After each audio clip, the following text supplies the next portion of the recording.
but I don't think there's anybody else coming on board. And you know what's really weird? I'm okay with that. Because it's only really, I think, a small collection of people in Washington and New York that are still buying into this lie. Some know that they're lying, others are still buying into it. Millions of Americans are just like me and you. We get it, we see it. We may not have wanted to. We may not have seen it during the Bush administration, but we see it now. You know, people say, where were you during the Bush administration? Does it matter?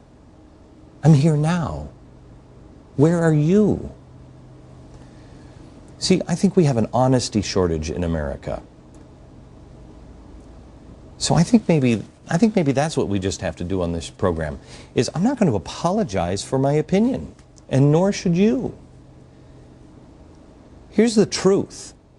The truth is, the president is surrounded by radicals who want to fundamentally transform the country. And if they told you the truth, they'd admit, and they wouldn't mean it in a negative way, they would admit, our agenda is radical. Good. But somehow or another, they're playing this game where they need to convince America that somehow they're not the radical ones, but America is radical. That you are. If I would have said, hey, what do you say we socialize the, what do you say we socialize the banks and we socialize the car companies and we give what's going to turn into universal health care? What do you say we do all of that in the first year? Nobody would have voted for that. But they got it done. Imagine the bravado needed to believe that you can convince Americans that America is the problem. I mean, that's amazing. That's like somebody breaking into your house at night and, hold you at gunpoint, and the police arrive, and the bad guy who's wearing all black, and he's got the stocking cap on, and he's got the knife, and he's holding it, and you're in your pajamas, and the bad guy looks at the police and says, you gotta arrest this guy. He just broke into my house. You'd be standing there just blinking at the cop like, is it just me? He's holding the knife, officer. How do people not see this? Lack of honesty.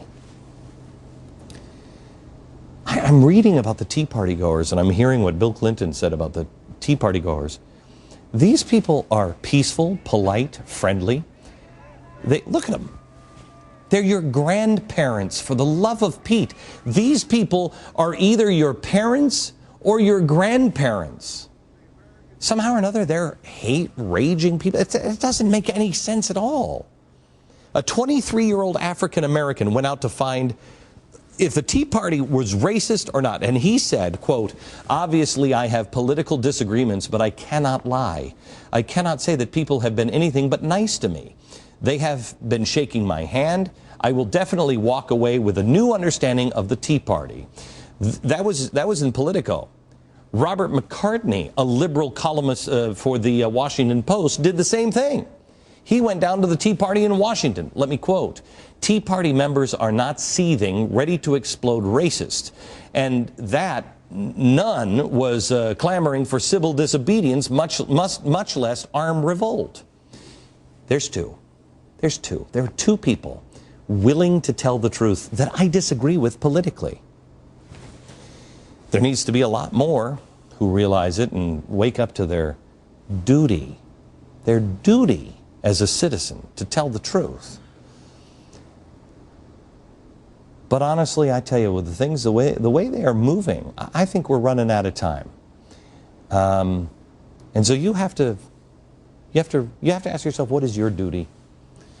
What am I here for? Am I here to go to the mall? Am I here to have a sweet life? Or am I here to make a difference? We're being shoved into a place where you can't stand. I think there's a setup going on, quite honestly, and the idea is to convince you that you are the radical, the one out of the mainstream. And the administration, the former radicals, are an American monument. Okay? Look, this is what they're doing. In the 1960s, the man, he was in California. This is the president. These were the radicals. These were the people.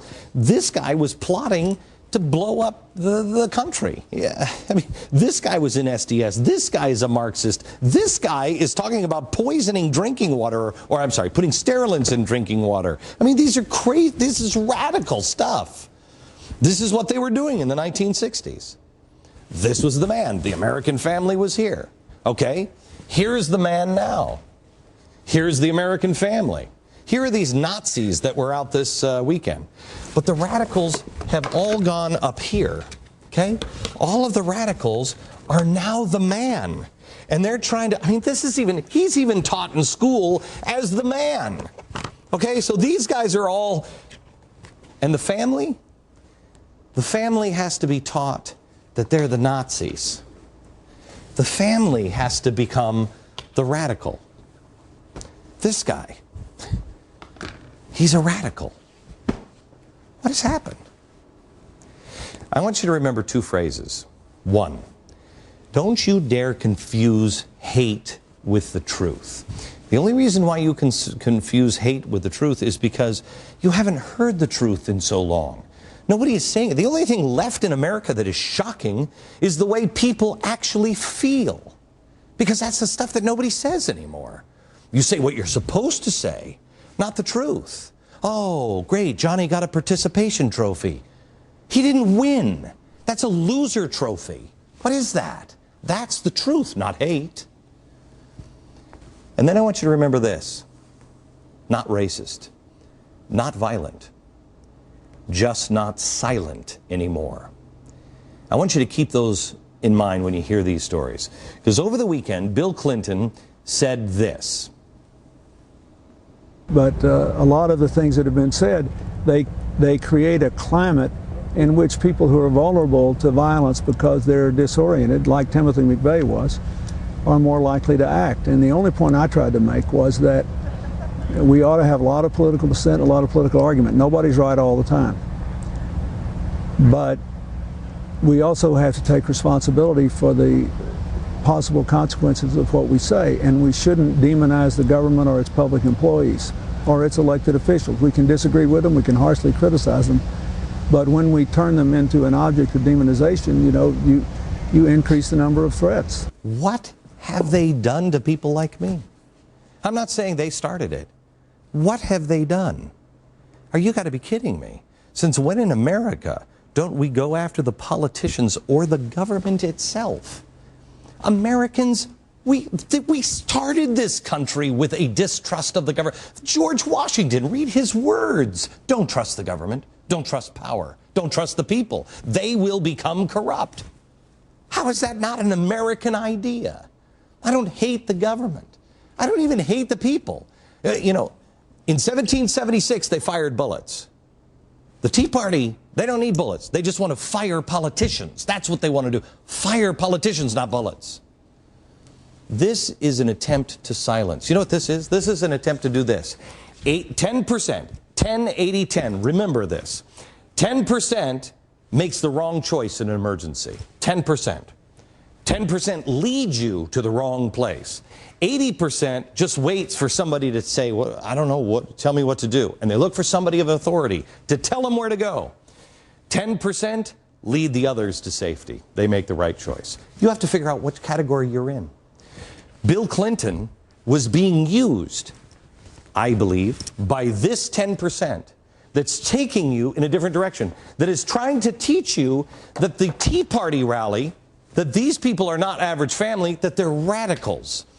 He's in this 10% going to the 80%. He's not going to you and me. He's going to the 80%, saying, no, you can trust me. You know me. You can trust me.